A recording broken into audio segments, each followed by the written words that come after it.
3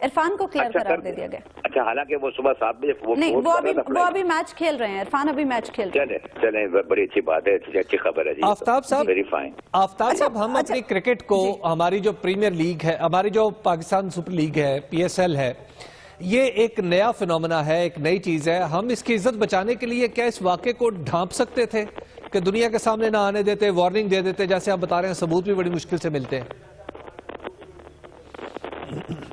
دیکھیے، اب یہ میں نہیں کہہ رہا کہ ایسا کرنا چاہیے تھا، لیکن جو آپ نے بات کہی ہے یہ ماضی کے اندر یہ ہوتا ہے. آپ دیکھیے اس ملک میں آپ انکوائری کھڑی کریں کیسے کیسے آپ کے کرکٹ کے آئیکونز جون سے ہیں. میں آئیکن کا لفظ استعمال دانستہ کر رہا ہوں کہ میں سمجھتا ہوں بہت بہت بڑے پلیئر تھے پاکستان کے ماضی میں. اگر آپ کو ٹریل ان کے تک نہ پہنچتی ہوئی تو مجھے پکڑ لیں، لیکن پرابلم یہ ہے، میں نے ابھی پہلے کہہ دیا ہے بائی انفرنس، میں نے انسینیویٹ کر دیا ہے کہ داڑیاں رکھنے کے ساتھ کوئی پردے نہیں پڑتے. ہمارے ملک میں پڑتے ہیں، فٹافٹ سجدے میں گر گئے اور یہ کر لیا. میں آپ کو بتاؤں، آپ ان لوگوں کے بازی کو اگر کھولیں گے تو کیسا کیسا بندہ باہر آئے گا. انفارچونیٹلی ایک اور اس میں خرابی ہوئی ہے. سرفراز نواز سب سے بڑا وسل بلوور ہے اس معاملے کا. اس کی کریڈیبلٹی جو ہے، جو اسٹیبلشمنٹ ویو ہے، وہ اس کے کچھ کھلا خلاف ہے. So the moment he opens his mouth, لوگ کہتے ہیں جناب جھوٹ بول رہے ہیں. وہ جھوٹ نہیں بول رہا، اس کو وہ ایگزامن کرنا چاہیے آپ کو. آپ دیکھیں جو ہمارا ایک ورلڈ کپ انگلینڈ میں ہوا تھا، ہم نے کس طرح میچ بنگلہ دیش سے ہارا تھا، اس کی ساری اس کے پاس رپورٹ ہے. احسان مانی صاحب کو اس نے جا کے کمرے میں بتایا، انہوں نے کہا جی یہ ہم نے میچ ہار جانا ہے. And you know lovely place جو بنگلہ دیش تھی، ہم اس سے میچ ہار گئے. کیا سیاسی وجوہات تھی، کیا تھی، یہ مجھے تو علم نہیں ہے. لیکن یہ جو آپ نے فرمایا ہے کہ وہ دیکھیں جی جس کو بچانا ہوگا وہ بچ جائے گا. جو جی آفتاب صاحب، ایک بات مجھے اور بتائیے گا، اس پورے کیس میں لینے والے بھی پاکستانی ہیں، دینے والے بھی پاکستانی ہیں. کیا پاکستان کا بک مافیا اتنا بڑا ہو گیا ہے کہ وہ اپنے ہی ملک میں اس طرح کھل کے آپریٹ کرتا ہے اور اپنے کھلاڑیوں کو خریدتا بیچتا ہے؟ جی جی، میں آپ کو عرض کروں، یہ جو بک کا مافیا ہے نا جی، یہ پاکستان میں صرف لوکیٹڈ نہیں ہے. اس کی جو ہیڈ کوارٹرز ہے وہ انڈیا میں، بامبے وغیرہ میں ہے. ہمارے پاس اتنے پیسے ہی نہیں ہے ہمارے بک میکر کے پاس. ہم تو سارے ان کے ایجنٹ ہیں. ہم 5 پیسے، 2 3 پیسے، when I say that percentage کی میں بات کر رہا ہوں، ہم سارے کا سارا پیسہ جون سا وہ ہندوستان بھیج دیتے ہیں. ہماری جون سا ہے سارے کا سارا اللیگلی یہاں سے ٹرانسفر ہو جاتا ہے. پتہ نہیں وہ لوگ کس طرح کرتے ہیں. دبئی پہلے کہیں وہ کسی آفتاب صاحب، یہ کسی کی سازش بھی ہو سکتی ہے PSL کو نقصان پہنچانے کے لیے، کیونکہ بالآخر PSL کے ذریعے پاکستان میں کرکٹ واپس آ رہی تھی. دیکھیں، میں I will not contradict this immediately, because میں ذاتی طور پہ بہت خوش ہوں کہ یہ PSL ہوئی اور جس طریقے سے رات کو کی گئی ہے اور ویسے بھی کر رہے ہیں. دیکھیں یہ تو اب میں I don't want to sound paranoid, لیکن یہ ہو بھی سکتا ہے جی کہ دیکھیں جو ان کے بزنس کمپیٹیٹر ہیں، نیچرلی اگر پاکستان میں PSL ہوگی، یہاں لیگ ہوگی، ہمارے پلیئرز اتنے ہی ایکسائٹنگ ہیں. یاد رکھیے ان کے کراؤڈ بڑے ہو سکتے ہیں ہندوستان کے، لیکن ہمارے 5 7 8 کرکٹرز ایسے ہیں پاکستان کے جو بہت بڑے کراؤڈ پولرز ہیں. یہ ممکن ہے. اسی سازش کا دیکھیں بھی بات یہ سازش کے متعلق میں کیا کہہ سکتا ہوں. کیسی سازشیں ہوئی بھی ہیں، پہلے بھی ہوئی ہیں، اب بھی ہو رہی ہوں گی دنیا میں.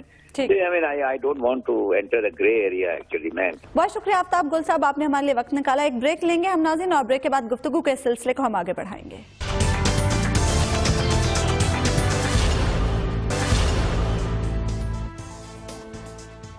ویلکم بیک ناظرین. کئی سال تک MKM میں ایک ساتھ کام کرنے کے بعد پچھلے سال مخالف بن جانے والے فاروق ستار اور مصطفیٰ کمال آج ایک سیمینار میں اکٹھے ہوئے. دونوں خوشگوار موڈ میں تھے اور 1.5 سال میں یہ پہلا موقع تھا جب دونوں کسی عوامی محفل میں ایک دوسرے سے مسکرا کر ملتے ہوئے دکھائی دیے. اسی پر بات کرنے کے لیے ہمارے ساتھ لائن پر موجود ہیں علی رضا عابدی صاحب. علی رضا عابدی صاحب، فاروق ستار تو بڑے مسکرا کر مصطفیٰ کمال صاحب سے مل رہے تھے، تو ہم کیا سمجھیں کہ رنجشیں ختم ہو رہی ہیں، تلخیاں کم ہو رہی ہیں؟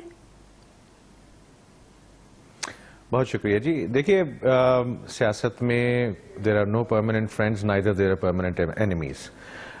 لیکن یہ ضرور ہے کہ PSP جس طریقے سے آئی اور آنے کے بعد اپنا آپ کو اسٹیبلش کرنے کی کوشش کی ہے، اور جو الزامات آج سے 9-10 مہینے پہلے لگائے وہی آج تک لگاتے جا رہے ہیں، ان کو ثابت بھی نہیں کر سکی.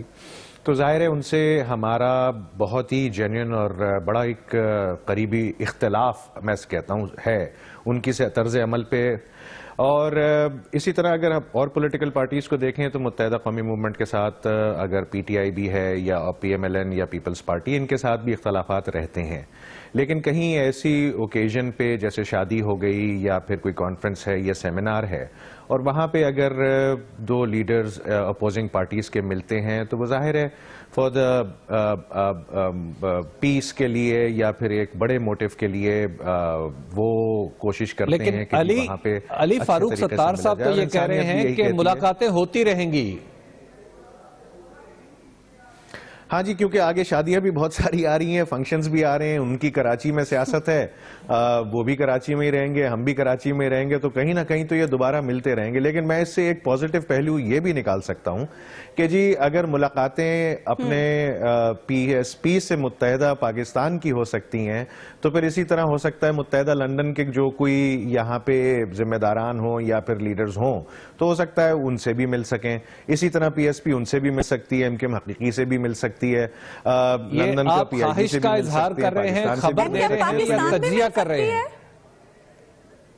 نہیں جی، میں خبر نہیں، دیکھیں میں تو ایک دیکھیں جی اگر وہ ان کا کوئی لیڈر آتا ہے اور ملاقات کرتا ہے اور کسی ایسے فنکشن میں پہنچے ہوئے ہوتے ہیں تو وہاں پہ کیا ایک دوسرے کو دستہ گرباں تو نہیں ہوں گے نا، وہاں پہ ملاقات ہی ہوگی، گلے بھی ملیں گے کیونکہ پرانے ساتھی رہ چکے ہیں اور پھر اپنی اپنی سیاست اپنی جگہ پہ پھر آگے چلتی رہے گی. تو میں سمجھتا ہوں کہ یہ اس میں ٹھیک ہے ایک سرپرائز تو تھا سب کے لیے، اور لیکن جب سیاست کرنی ہے اور اسی شہر میں اسی ملک میں رہتے ہوئے کرنی ہے تو پھر بہت سارے لیڈرز جن کو شاید آپ نہیں پسند کرتے ہو یا وہ شاید آپ کو ناپسند کرتے ہو تو ایسے موقعوں پہ ایسی جگہوں پہ ملاقات ہوتی ہے. علی ایک سوال میں آپ سے پوچھنا چاہتا ہوں، پچھلے دنوں آپ کا پارٹی سے اخراج ہوا، آپ کو پارٹی سے نکالا گیا اور پھر آپ دوبارہ ایم کے ایم پاکستان کا حصہ بن گئے، یہ معاملہ کیا ہوا؟ دیکھیے میں جب یہ 22 اگست کا انسیڈنٹ ہوا تھا اس کے بعد میں جو ایم کے ایم پاکستان فارم ہوئی تھی ان کا ساتھ دیتا رہا، اور لیکن مجھ میں کچھ پرسنل کچھ کنفیوژنس تھیں جس کو میں فاروق بھائی سے میری کافی دفعہ بات چیت ہوتی رہی اور ان کو میں نے ایڈریس بھی کیا، انہوں نے بھی ایڈریس کیا، اور پھر اس کے تحت میں چلتا رہا ان کے ساتھ ہی سارے شوز میں بھی، ٹاک شوز میں پارٹیسپیٹ، اپنے علاقے میں جلسے کرانا، کارنر میٹنگز ہیں، علاقے میں رہنا، نمائندگی کرنا اپنے لوگوں کی، وہ میں کرتا رہا. لیکن پھر کچھ مس انڈرسٹینڈنگز اس لیول پہ پہنچ گئیں کہ جی مجھے میرا اخراج کر دیا گیا. لیکن جب اخراج بھی ہوا تو اس کے باوجود بھی میں نے کبھی بھی ڈس ریسپیکٹ نہیں کیا، نہ یہاں پہ پاکستان میں نہ لندن میں، اپنی لیڈرشپ کو یا ان کی لیڈرشپ کو. اور میں کوشش یہی کرتا رہا کہ میں بھی یہی سمجھتا تھا کہ جی کچھ مس انڈرسٹینڈنگز ہیں اور مجھے اندازہ تھا کہ کچھ عرصے کے بعد یہ ریزالو ہو جائیں گی، اس وجہ سے اس کو مینٹین کرتے ہوئے، کیونکہ بگر پکچر یہی ہے کہ جی کراچی میں متحدہ قومی موومنٹ کو ووٹ ملا ہوا تھا لوگوں کا، اس میں قصور نہیں ہے، اور انشاءاللہ تعالی آگے بھی ہم نے الیکشنز لڑنے ہیں تو اپنی کم از کم ووٹ بینک کو، اپنے جو سمپتھائزرز ہیں، ووٹرز ہیں، ان کو یکجا رکھنا، ان کو ایک جگہ رکھنے کے لیے جو بھی قدم اور فیصلے کرنے پڑتے ہیں. نہیں تو آپ کی قیادت ہے کہاں پہ؟ لندن میں ہے یا پی آئی بی کالونی میں ہے؟ نہیں جی پاکستان میں ہے میری قیادت. تو ظاہر ہے مجھے واپس جب اون کر لیا ہے میں واپس پی آئی بی ایم کے پاکستان کے ساتھ ہی کام کر رہا ہوں اور انہی کی ریپریزنٹیشن کر رہا ہوں. اچھا حبیب صاحب، آج کی اس ملاقات پر تو واسع جلیل صاحب نے بھی ٹویٹ کر دیا کہ پہنچی وہیں پہ خاک جہاں کا خمیر تھا. اب دیکھیں نا، واسع جلیل بھی بڑی عجیب و غریب اور بڑی دو دھاری بات کہنے کے عادی ہیں. اب دیکھیں نا، اس میں بڑے آرام سے انہوں نے اور خمیر کرا صورت. ایک بات سمجھنی ہے کہ یہ اندازہ ہی ہے نا، اس میں ایک بات سمجھنے کی ہے، اور جیسے ابھی علی بھی بات کر رہے ہیں کہ مستقبل کے کچھ اشارے ایسے ہیں کہ جس میں یوں لگتا ہے کہ سارے ہاتھ ایک دفعہ پھر مل جائیں گے، یا یوں کہیے کہ ایک ہاتھ کی ساری انگلیاں. علی تو کہہ رہے ہیں آپ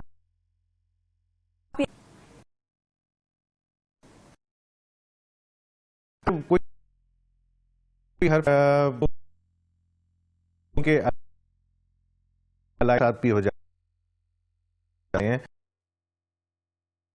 بھی کوئی بات چلتے ہوئے جو جس بھی کچھ میں بھی آتی ہے جو ہمیں جتنے بھی بے شک وہ ان سب کو اپنے آپ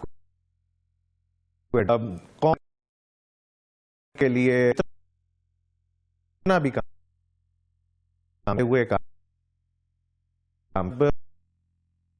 آگے جا کے تو الگ آپ سے بریک ہم لیں گے واپس آئیں گے.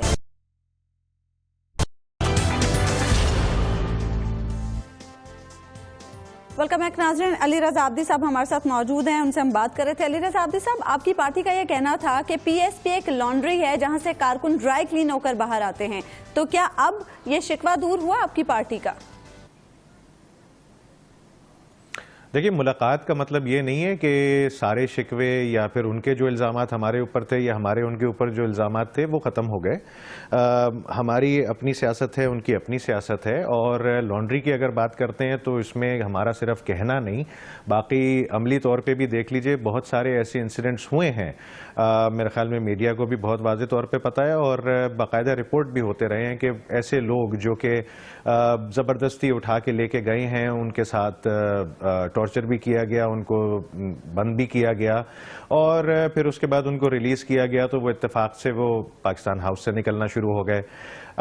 اسی طرح جو پی ایس پی نے الزامات لگائے تھے, یہ میں تو چورن کہوں گا کہ جو کہ آج تک 9 مہینے ہو گئے ہیں, آج تک یہ وہی باتیں کر رہے ہیں اور کسی ایک بات کو ثابت بھی نہیں کیا جا سکا. الزامات ان کی طرف سے بالکل لگتے ہوئے آ رہے ہیں اور ہم اس کو متحدہ پاکستان جو ہے وہ کوشش اسی میں مطلب کوئی بہت زیادہ جواب ہم نے اس طرح کے ان کی طرف نہیں دیے, نہ ان کے اوپر کوئی الزامات لگائے. ہم وقت کا انتظار کر رہے ہیں. علی, کوئی تازہ ترین واقعات بھی ایسے ہوئے ہیں کہ جس میں کسی کارکن کو لانڈری سے گزارا گیا ہو؟ میرے خیال میں جیل کے کچھ کارکنان ہیں جو کہ ایک آپ اگر یہ کیس دیکھ لیں جس میں راؤ انوار صاحب نے جو ایک پچھلے سال پریس کانفرنس کی تھی اور اس میں بڑے پیپر شیپر ہلائے تھے اور کہا تھا کہ جی متحدہ کے پاس را کی فنڈنگ ہے, میں نے لوگ پکڑے ہوئے ہیں. تو وہ لوگ جب جیل میں گئے تو جیل کے بعد جب وہ بری ہوئے تو وہ پھر پی ایس پی کے پاس سے بری ہوئے. اور ایک نہیں بہت سارے انسیڈنٹس ہیں. میں تو کہوں گا کہ اگر اس کو پراپر اس کا جوڈیشل کمیشن ایک بن جائے اور ہم لوگ واقعی میں اس چیز کو پاکستان سے ختم کرنا چاہتے ہیں اگر, تو ایک کمیشن بنے جو کہ اس کو پراپرلی انویسٹیگیٹ کرے اور اس میں بہت سارے جو لوگ ہیں ان سے انڈیویجولی معلوم کیا جائے. ریسنٹلی علی, آپ کے 207 جو لوگ تھے عہدیداران وہ پی ایس پی میں شامل ہوئے جن کو لے کے پی ایس پی والوں نے پریس کانفرنس کی 207 لوگوں کے ساتھ, تو کیا وہ سارے آپ کہتے ہیں کہ لانڈری سے گزر کے آئے ہیں؟ نہیں حبیب بھائی, میں اشاروں کو نہیں کہوں گا. میں بہت سارے سواروں کو میں بھی جانتا ہوں, میرے علاقوں سے بھی گئے, بہت سارے مجبوری میں بھی گئے ہیں. ان کو بس یہ نظر آ رہا ہے کہ شاید پی ایس پی میں ہم اگر ابھی چلے جاتے ہیں تو ہمیں ایک ٹیمپریری امیونٹی مل جاتی ہے, جو کہ ایک آپریشن ہو رہا ہے جس کے تحت تقریباً 6-7 ہزار ہمارے کارکنان اریسٹ بھی ہوئے ہیں اور اس میں سے 95% ریلیز بھی ہوئے ہیں. لیکن جو لوگ اس مصیبت سے گزرنا نہیں چاہتے یا پھر ان کو فیئر ہے کہ وہ متحدہ کے نام پہ ان کو اریسٹ کر لیا جائے گا یا پھر ان کے ساتھ کوئی زیادتی ہوگی, تو وہ ایک ٹیمپریری امیونٹی کے لیے ان کے پاس گئے ہیں, کیونکہ ان کے پاس سے اگر اریسٹ ہو رہا ہے تو صرف وہی اریسٹ ہو رہا ہے جس کے اوپر بہت سخت کوئی سنگین قسم کا کیس ہے. اور پی ایس پی سے بھی کچھ لوگ اریسٹ ہوئے ہیں, لیکن وہی تھے جو کہ متحدہ قومی موومنٹ سے وہاں پہ امیونٹی لینے گئے تھے, لیکن ان کو ایک طرح سے امیونٹی نہیں ملی. تو یہ ایک فیز ہے. علی صاحب مصطفیٰ کمال اپنی تنظیم سازی کے حوالے سے بھی کافی سرگرم ہیں. ان سے جب ہماری کل بات ہوئی تو انہوں نے کہا کہ پورے ملک میں وہ اگلے الیکشن میں اپنے امیدواروں کو کھڑا بھی کریں گے اور اس حوالے سے وہ کام بھی کر رہے ہیں. تو اب ایم کیو ایم پاکستان اس حوالے سے کیا کر رہی ہے, کیونکہ ٹکر تو ہو سکتی ہے آپ دونوں کی؟ جی حق ہے ان کا، وہ لڑیں الیکشن، سب سے پہلے اپنی پارٹی کو رجسٹر کرائیں، سب سے پہلے اپنا ایک الیکشن سمبل لیں، سب سے پہلے اپنا کم از کم ایک پارٹی کا فلیگ تو بنا لیں. ابھی تو پریشر گروپ بنے پھر رہے ہیں یہ، اور میں تو کہتا ہوں پہلے منشور تو بنائیں اپنی پارٹی کا، کرنا کیا چاہتے ہیں یہ تو صرف ٹی وی پہ بیٹھ کے کچھ تھوڑی بہت ان کو جو ایئر ٹائم ملتا ہے یا دلوایا جاتا ہے اس کے تحت اپنی یہ موقف پیش کر رہے ہوتے ہیں. لیکن علاقوں میں بھی اگر آپ جائیں، اب یہ تو دیکھیں جی یہ نہیں یہ ہمارے پاس آپ کو پتا ہے کہ کچھ اس طرح کے ہوتی ہیں چیزیں جس کی وجہ سے کوئی ایک خبر سارے چینلز پہ ایک ساتھ ہی بریک ہو رہی ہوتی ہے تو اس میں ظاہر ہے کنفیوژن ہو جاتی ہے کہ ہمارا یا تو ہم لوگ کنڈا سسٹم پہ بلیو کرتے ہیں کہ ایک میڈیا نے خبر چلائی تو سارے چینلز نے ایک جیسی خبر چلا دی، اور بہت ساری چیزیں ہیں. اس کو کہتے ہیں کمپٹیشن، اس کو کہتے ہیں صحت مند مقابلہ، اس کو صحت مند مقابلہ کہتے ہیں. ہمارے رپورٹر محنت کرتے ہیں. اچھا مجھے ایک بات بتائیے گا، مجھے بات بتائیے گا کہ کیا کوئی مشترکہ دوست ہیں، کیونکہ ظاہر ہے آپ یوں کہیے کہ ایک ہی سکے کے دو رخ ہیں یا ایک ہی صنم خانے سے نکالے ہوئے لوگ ہیں. آپ یہ بتائیے کہ کیا کوئی مشترکہ دوست ہیں، حالات کا جبر ہے یا کوئی نادیدہ قوت ہے جو آپ لوگوں کو ایک دوسرے کے قریب لا رہی ہے؟ میں تو سمجھتا ہوں کہ جی جس طرح ٹائم پروگریس کر رہا ہے اور اس طرح جو سچویشن اب لوگوں کی بھی رائے ہے اور لوگوں کی بھی سوچ ہے، اور ہمارا جو ووٹ بینک ہے اگر آپ اس کے پاس جائیں تو اس سے معلوم کریں تو وہ نہیں چاہتا کہ یہ ڈسٹریبیوشن رہے. ووٹ بینک واقعی میں ان سے اگر بیٹھ کے بات کی جائے، اور بہت سارے ذمہ دار لوگ جو کہ پاکستان کی اکانومی بھی چلا رہے ہوتے ہیں، پاکستان کے اور بھی بڑے بڑے اس میں امپورٹنٹ رولز میں ہوتے ہیں، وہ بھی سب یہی چاہتے ہیں کہ جی یہ مہاجر ووٹ جو ہے یہ ڈسٹریبیوٹ نہ ہو. اس کو ظاہر سی بات ہے جب یہ ویک ہوتا ہے تو اس کے بعد دوسری پارٹیز آ کے، اب جیسے آپ نے آج کل دیکھا کہ کراچی میں بہت سارے سیاسی گد آ کے بیٹھنا شروع ہو رہے ہیں اور اپنی طرف سے کوشش کر رہے ہیں کہ کسی نہ کسی طرح یہ جو ڈسٹریبیوشن ہوئی ہے یا پھر یہ جو بریک ہوا ہے اس کو اویل کیا جا سکے. لیکن اس سے پہلے بھی پچھلے 30 سال سے یہی روایت رہی ہے. جا رہے ہیں لوگ، کام کر رہے ہیں کراچی میں. بس جی الیکشن سے اگر سال پہلے یا پھر 6 مہینے یا 8 مہینے پہلے جو کوئی آ جاتا ہے اور سمجھتا ہے کہ جی میں آ کے پلیٹ میں رکھ کے میں کھا جاؤں گا، یا پھر جو سٹیک ہولڈر تھا وہ اگر کمزور ہو گیا ہے یا اس کو کمزور کر دیا گیا ہے تو میں آ کے یہ چیز اٹھا کے لے جاؤں، تو وہی سیاسی گد کہلاتے ہیں اتفاق سے. باقی پورے 3 سال 4 سال وہ شروع کے دنوں میں کوئی توجہ نہیں دیتے علاقے سٹی پہ. علی رضا عابدی صاحب، مشرف صاحب بھی اندیا دے چکے ہیں کہ وہ بھی جلد ایک تیسری سیاسی قوت سامنے لانے والے ہیں. ہاں جی ان کا بھی حق ہے، وہ بالکل لے کے آئے، لیکن انہوں نے بڑی کوشش کی ہے پچھلے 6-7 سال میں کہ وہ اپنے آپ کو ریوائیو کر لیں، کسی کے تحت ریوائیو کر لیں. اب ان کے لیے اللہ تعالیٰ نے آگے کیا لکھا ہے وہ تو میں نہیں کہہ سکتا. مصطفیٰ کمال صاحب تو کہتے ہیں کہ ایم کیم پاکستان کے سربراہ بن سکتے ہیں. وہ مصطفیٰ کمال صاحب تو کہتے ہیں کہ ایم کیم پاکستان کے سربراہ بن سکتے ہیں. مصطفیٰ کمال صاحب تو پتہ نہیں کیا کیا کہتے ہیں، وہ تو کتنے الزامات لگاتے ہیں، انہوں نے آج تک ایک چیز بھی ثابت نہیں کر سکیں. تو ان کا کہنے دیجئے، وہ بادشاہ آدمی ہے، ان کو جو ان کے منہ میں آتا ہے وہ بولتے جائے.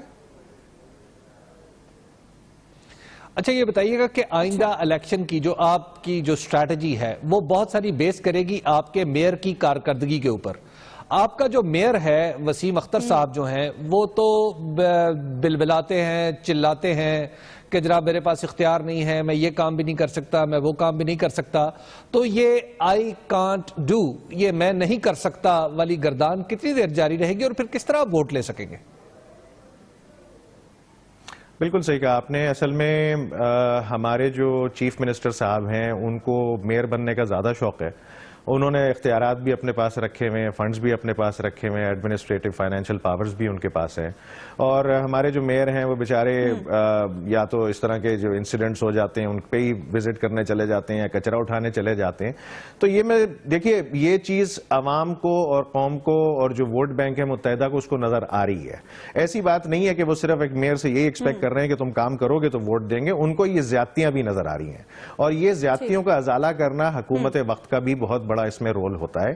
اور جس طرح میئر کا رول کو یہ سی ایم صاحب اپنی طرف رکھنا چاہ رہے ہیں, تو اس سے میں کہتا ہوں کہ اس سے فائدہ نہیں ہوگا پیپلز پارٹی کو بالکل بھی, اس سے بلکہ زیادہ نقصان ہوگا, کیونکہ لوگوں میں ریزنٹمنٹ بڑھ رہی ہے. لوگوں نے ووٹ دیا ہے میئر کو کراچی کے, اس کو الیکٹ کرنے کے لیے, اور اس مینڈیٹ کو جب نہیں مانا جا رہا اور اس مینڈیٹ کو نظر انداز کیا جا رہا ہے اور پاور زبردستی اپنے پاس رکھی جا رہی ہے, تو یہ پیپلز پارٹی کے لیے نقصان ہے, یہ فائدہ نہیں ہے. بہرحال سیاست میں کچھ بھی حرف آخر نہیں ہے. کل کے حلیف اگر آج حریف ہے تو کل آنے والے کل میں وہ حریف جو ہیں حلیف بھی ہو سکتے ہیں. بہت شکریہ علی رضا عابدی صاحب, آپ نے ہمارے لیے وقت نکالا. ایک بریک لیں گے ناظرین, اور بریک کے بعد گفتگو کے سلسلے کو آگے بڑھائیں گے اور بات کریں گے لوڈ شیڈنگ کے حوالے سے.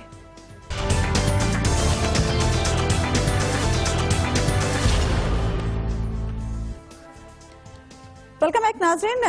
لوڈ شیڈنگ میں پاکستانیوں کے لیے گرمیوں کے دن کاٹنا کسی عذاب سے کم نہیں ہے, اور وزیر اعظم دھڑا دھڑ پاور پروجیکٹس کا افتتاح تو کر رہے ہیں, لیکن جو صورتحال ہے بجلی کی لوڈ شیڈنگ کے حوالے سے, اس سے تو یہی لگتا ہے کہ آگے آنے والی گرمیاں بھی اسی طرح سے گزرنے والی ہیں. حبیب صاحب, دھڑا دھڑ پاور پروجیکٹس کے افتتاح کیے جا رہے ہیں اور یہ دعوے بھی کیے جا رہے ہیں حکومت کی جانب سے کہ سسٹم میں مزید بجلی بھی آ رہی ہے, لیکن جو صورتحال ہے ابھی سردیوں میں یہ لوڈ شیڈنگ ہو رہی ہے, تو آنے والی گرمیوں میں تو مجھے لگ رہا ہے کہ ایسی صورتحال رہے گی. یہ آپ نے ٹھیک کہا کہ لوڈ شیڈنگ تو رہے گی, یعنی آئندہ آنے والی گرمیوں میں لوڈ شیڈنگ رہے گی, لیکن آپ اگر ایک بات پہ غور کریں تو بتدریج پچھلے 2 سال میں بتدریج جو ہے لوڈ شیڈنگ کم ہوتی چلی جا رہی ہے. جو اس کے گھنٹے, جو اس کا ڈیوریشن ہے, وہ بھی نسبتاً کم ہوتا چلا جا رہا ہے. اور اس وقت تک جو میری بات ہوئی ہے, جو بجلی پیدا کرنے کے ذمہ داران ہیں, وہ ہمیں بتا رہے ہیں کہ جو آئندہ جو گرمیاں ہوں گی اس میں لوڈ شیڈنگ ہوگی 3 گھنٹے, جو ان کا ٹارگٹ ہے 3 گھنٹے ہوگی شہری علاقوں میں اور 4 سے 6 گھنٹے ہوگی رورل علاقوں میں. تو گویا آپ جو پچھلے سال آپ نے لوڈ شیڈنگ دیکھی تھی, آپ اس کا ہاف کنسیڈر کر لیں کہ آدھی لوڈ شیڈنگ جو ہے وہ یہاں پر ہمارے پاس ہمیں وہ بھگتنی پڑے گی, لیکن وہ آدھی جو ہے وہ اگلے سال یعنی اپریل 2018 کے اندر کہا جا رہا ہے کہ وہ مکمل طور پر ایک زیرو لوڈ شیڈنگ کر دی جائے گی پاکستان کے اندر. ہاں, لیکن اس میں کچھ ایسے علاقے باہر رہیں گے کہ جہاں پہ لوڈ شیڈنگ بدستور جاری رہے گی, اور وہ علاقے وہ ہوں گے جہاں سے بل جو ہیں وہ نہیں مل رہے. مثال کے طور پہ خیبر پختونخوا کے کچھ علاقے ہیں جہاں سے بل نہیں مل رہے, اسی طرح سندھ کے کچھ علاقے ہیں جہاں سے بل نہیں مل رہے, بلوچستان کا بھی کچھ علاقہ ہے جہاں سے بل نہیں مل رہے. تو جہاں سے بجلی کے بل وصول نہیں ہو رہے, وہاں پر لوڈ شیڈنگ جو ہے لوگوں کو بدستور انہیں بھگتنا پڑے گی. اچھا, وزارت پانی اور بجلی اور نیپرا کے درمیان کیا معاملات چل رہے ہیں, کس بات پر اختلافات ہیں؟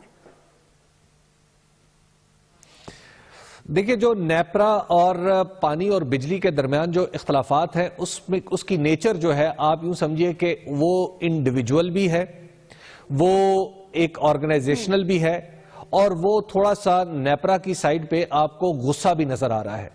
اس کی وجہ یہ ہے کہ جو ایک تو ریگولیٹر کا اور بجلی ریگولیٹر کو میں پہلے سے شروع کرتا ہوں کہ ریگولیٹر کا اور وزارت کا ہمیشہ عام طور پہ ان کے درمیان کچھ نہ کچھ کشاکش لگی رہتی ہے. یہ ایک دوسرے کے رسیاں کھینچنے کی کوشش کرتے رہتے ہیں. تو اس ایک تو ایک نیچرل بات ہے. دوسری بات یہ ہے کہ نیپرا کے حوالے سے مجموعی طور پر ہمارا جو پولیٹیکل سسٹم ہے وہ یہ یا پولیٹیکل لوگ ہیں, ایون ہمارے وزیر اعظم بھی آن ریکارڈ کہہ چکے ہیں, ہمارے وزیر اعلیٰ پنجاب وہ بھی بجلی کے معاملے میں بڑے سرگرم ہیں, وہ بھی نیپرا سے کچھ شکوے شکایتیں کرتے رہتے ہیں. تو نیپرا چونکہ اصول اور ضوابط بہت زیادہ وہاں پر ٹائٹ ہیں, نیپرا کو جواب دینا ہے. وزارت کے پاس جو اور حکومت کا جو ریکارڈ ہے وہ پبلک کی امانت نہیں ہوتا, نیپرا کا جو ریکارڈ ہے وہ پبلک کی امانت ہوتا ہے. لہذا نیپرا کو نیچرلی کچھ زیادہ کیئرفل چلنا پڑتا ہے کیونکہ اس نے اپنا ریکارڈ پبلک کرنا ہے. ایک تو یہ بات ہے. دوسری بات یہ ہے کہ ایک جو کراچی الیکٹرک کا مسئلہ ہے وہ اس پہ حکومت کا ویو جو ہے وہ ہمدردانہ ہے لوگوں کے لیے. وہ لوگوں کی شکایت کو زیادہ توجہ سے سن رہی ہے, اور ایسے بے شمار کیسز ذاتی طور پہ خود میرے علم میں بھی ہے کہ جہاں پہ کے الیکٹرک کی طرف سے ایک بل آیا, اس نے جو بل جس نے وصول کیا اس نے کہا کہ جناب ماضی میں تو میرا اتنا کبھی بل نہیں آیا اور میں یہ کیوں بل آپ کو ادا کروں. تو اس پہ انہوں نے کہا کہ جناب نہیں, ہم آپ کی بجلی کاٹ دیں گے, اور زبردستی وہ بل وصول کیا گیا. اور جو وزارت میں بیٹھے لوگ ہیں وہ اس رویے کو کہتے ہیں کہ جناب یہ تو بالکل غنڈہ گردی ہے. اب یہ پتہ نہیں آپ کے الیکٹرک کے اپنے مفادات ہوں گے, لیکن یہ میں ان کی ٹرم استعمال کر رہا ہوں جو وزارت میں بیٹھ کے لوگ کہتے ہیں. اور اس کے ساتھ پھر تیسری بات یہ ہے کہ خود جو طارق سدوزئی صاحب ہیں جو نیپرا کے سربراہ ہیں، ان کا بھی کراچی الیکٹرک سے اور بجلی کے شعبے سے ایک خاص ریلیشن ہے. اگرچہ وہ بریگیڈیئر بھی رہے ہیں لیکن وہ ان کا بجلی کے اندر ایک بہت ہی لانگ سٹینڈنگ ہے. بعض لوگ جو ان کے قریب ہیں وہ یہ بتاتے ہیں کہ جو حکومت جس تیزی سے معاملات کو آگے چلا رہی ہے پاور جنریشن کے، وہ اس سپیڈ کو کچھ بہت زیادہ ٹھیک نہیں سمجھتے. وہ سمجھتے ہیں کہ اس رفتار سے اگر آگے چلیں گے تو عین ممکن ہے کسی موقع پہ ٹھوکر لگ جائے. تو یہ 3 قسم کے اختلافات ہیں جنہوں نے تناؤ پیدا کر رکھا ہے. وزارت اور حکومت ایک طرف کھڑے ہیں اور دوسری طرف نیپرا ہے جو تنہا ہے. حبیب صاحب، کچھ دن پہلے احسن اقبال صاحب نے یہ فرمایا کہ سی پیک کے تحت جو اسٹرانگ انویسٹمنٹ پاور سیکٹر میں ہو رہی ہے اس سے امید ہے کہ آنے والے کچھ عرصے میں 10,000 میگا واٹ بجلی نیشنل گرڈ میں شامل ہو جائے گی. جب اتنی زیادہ بجلی ہمارے سسٹم میں داخل ہوتی ہے، یہ تجربے کی بات ہے، تو ہماری جو ٹرانسمیشن لائنز ہیں وہ بیٹھ جاتی ہیں. تو کیا ٹرانسمیشن لائنز کی اپ گریڈیشن بھی ضروری نہیں ہے؟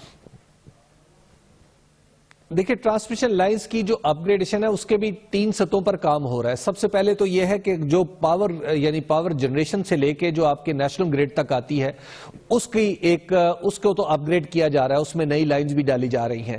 اس کے بعد پھر جو گریڈ سے آگے یعنی نیشنل گریڈ جو بجلی دیتا ہے گریڈ سٹیشنز کو، وہاں تک بھی کچھ کام جو ہے اگرچہ کم رفتار سے لیکن ہو رہا ہے. دیکھیے، ہمارا جو بہت بڑا مسئلہ ہے جس کی طرف نہ حکومت توجہ کرتی ہوئی نظر آ رہی ہے اور نہ ہی ہماری جو مقامی ڈسکوز ہیں جنہیں ڈسٹریبیوشن کمپنیز کہتے ہیں، وہ ہے ہمارے محلوں میں وہ تاریں جو جہاں سے عام آدمی کو بجلی عام گھر میں مہیا کی جاتی ہے، وہ تاریں بھی بڑی فرسودہ ہو چکی ہیں اور وہاں پر جو ٹرانسفارمرز ہیں ان کے بھی بہت بڑے ایشو آ گئے ہوئے ہیں. وہ ٹرانسفارمرز پرانے بھی ہیں اور اب اگر آپ کا کہیں خاص طور پر جب سے یہ کہیں ٹرانسفارمر خراب ہوتا ہے تو عام طور پہ میں نے دیکھا ہے کہ لوگ چندہ کر کے وہ ٹرانسفارمر مرمت کروا رہے ہوتے ہیں. جو ڈسکوز ہیں وہ ٹرانسفارمرز اتنی تیزی سے مرمت نہیں کرتی. تو اس سسٹم کی اپ گریڈیشن اور اس سسٹم کو اس کی اصلاح جو ہے وہ بہت ضروری ہے. اور پھر جو سب سے بنیادی بات ہے وہ ہے میٹر سے لے کے کھمبے تک کی درمیانی بجلی کا معاملہ. آپ کہیں بھی شہر کے اندر چلے جائیں، کسی بھی جگہ چلے جائیں، حتیٰ کہ دیہات میں چلے جائیں، تو وہاں بھی جو میٹر سے لے کر جو کھمبے تک جو کنیکشن ہے، وہ جو تار ہے، وہ ایک دوسرے سے اتنی الجھی ہوئی ہے کہ اس کی وجہ سے بہت سارے حادثات ہوتے ہیں. تو اس کا ابھی تک کوئی کیئر نہیں کر رہا. ایسا نہ ہو خدا نخواستہ کہ جناب ہم بجلی تو بہت ساری پیدا کر لیں لیکن ٹرانسمیشن میں ہم گریڈ سٹیشن تک تو لے آئیں لیکن گریڈ سٹیشن سے جب ہم نے اپنے صارف کو دینی ہو تو وہاں پر ہمیں پرابلمز ہوں. بجلی پیدا کرنے کے ساتھ ساتھ ان چھوٹے چھوٹے مسائل پہ بھی حکومت کو توجہ دینے ہوگی تاکہ سسٹم بھی بہتر طریقے سے چلتا رہے. پروگرام کا وقت ناظرین ختم ہو. آپ سے ملاقات ہوگی انشاءاللہ کل. اللہ نگہبان.